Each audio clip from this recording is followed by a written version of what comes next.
एक बार की बात है। एक लड़की किसी गांव में रहा करती थी। उस लड़की का नाम था संगीता। उस लड़की के माता पिता नहीं थे, इसलिए वह अपने चाचा और चाची के घर रहा करती थी।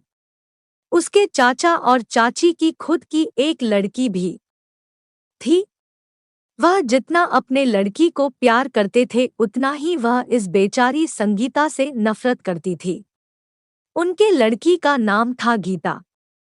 चाचा और चाची इस बेचारी संगीता को सारा दिन काम करने को कहते थे।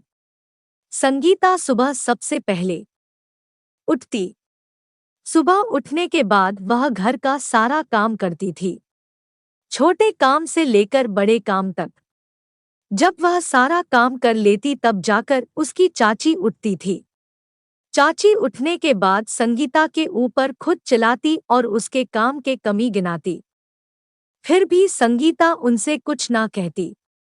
वही गीता जो सुबह कभी 8 बजे उठती तो कभी 10 बजे, फिर भी उसे कोई कुछ नहीं बोलता था। वह कुछ भी काम नहीं करती थी, यहाँ तक कि वह अपने काम भी नहीं किया करती थी। एक बार की बात है, घर पर कुछ मेहमान आए हुए थे। संगीता ने सारा खाना बनाया, लेकिन गलती से खाने में छोटी सी कमी हो गई। इस पर संगीता की चाची को बड़ा गुस्सा आ गया। चाची ने सजा के तौर पर उसे घर से भगा दिया। संगीता बहुत रो रही थी। वह कह रही थी कि चाची, आपके अलावा मेरा कोई भी नहीं है। मैं कान्हा जयू और क्या करूं? फिर भी चाची ने उसकी एक बात ना सुनी और उसे घर से बाहर कर दिया। संगीता घर से बाहर होने के बाद जंगल का रास्ता चुना। वह जंगल में चलती गई। शाम के समय वह जंगल के बीच में पहुंच गई। जंगल के बीच में उसे एक झोपड़ी दिखी। संगीता मदद के लिए उस झोपड़ी में गई। उस झोपड़ी में एक बूढ़ी औरत थी। उस झोपड़ी के औरत ने लड़की से पूछा, तुम कौन हो और कहाँ से आई हो? इस पर संगीता ने अपनी सारी बात बता दिया और रोने लगी। बूढ़ी औरत ने कहा, जिसका कोई नहीं होता है उसका ऊपर वह होता है। बूढ़ी औरत ने उस लड़की को अपने झोपड़ी में रख लिया। वह लड़की उस बूढ़ी औरत की सारी काम किया करती थी।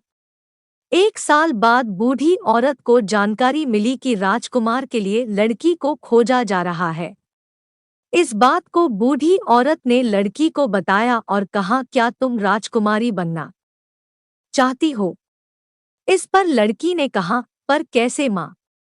बूढ़ी औरत तुरंत ही परी में बदल गई। परी बोली, मैं एक परी हूँ। मैं तुम्हारी ईमानदारी, मेहनत से बहुत ही खुश हूँ। अब मैं तुम्हें एक राजकुमारी बना दूंगी।